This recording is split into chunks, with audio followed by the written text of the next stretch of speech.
দেশের সম্পদ দেশে রাখলেও হতো, দেশের সম্পদগুলো দেশেও রাখলো না। এই যে মিলিয়ন বিলিয়ন ডলারগুলো তারা দেশ থেকে পাচার করেছে, তারা দেশে রাজনীতি করতে চান, ভালো কথা, রাজনীতি করবেন না কেন, টাকাগুলো আনে আস্তে কম কেন, ঠিক কিনা বলেন?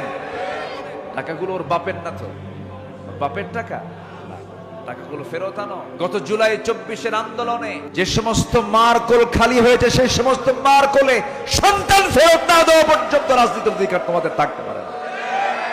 নিজের চোখে দেখেছি, আমি জুলাই, আমি ঢাকায় ছিলাম, বৃষ্টির মতো গুলি করা হয়েছে, পাখির বাচ্চার মতো গুলি করে হত্যা করা হয়েছে, হাত চলে গেছে, পা চলে গেছে, চোখ চলে গেছে। এই জীবনগুলো দিয়েছে যারা, এই জাতির একটা বড় দোষ আছে, ইতিহাস দ্রুত ভুলে যায়, ইতিহাস দ্রুত ভুলে যায়। সম্মানিত ভাইয়েরা, আমরা সব দেখা শেষ করেছি।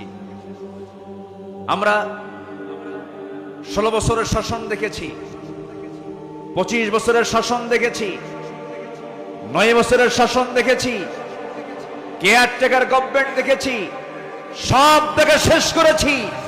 আগামীর দেশ আমরা দেখতে চাই কোরআনের দেশ, আগামীর সরকার আমরা দেখতে চাই কোরআনের সরকার।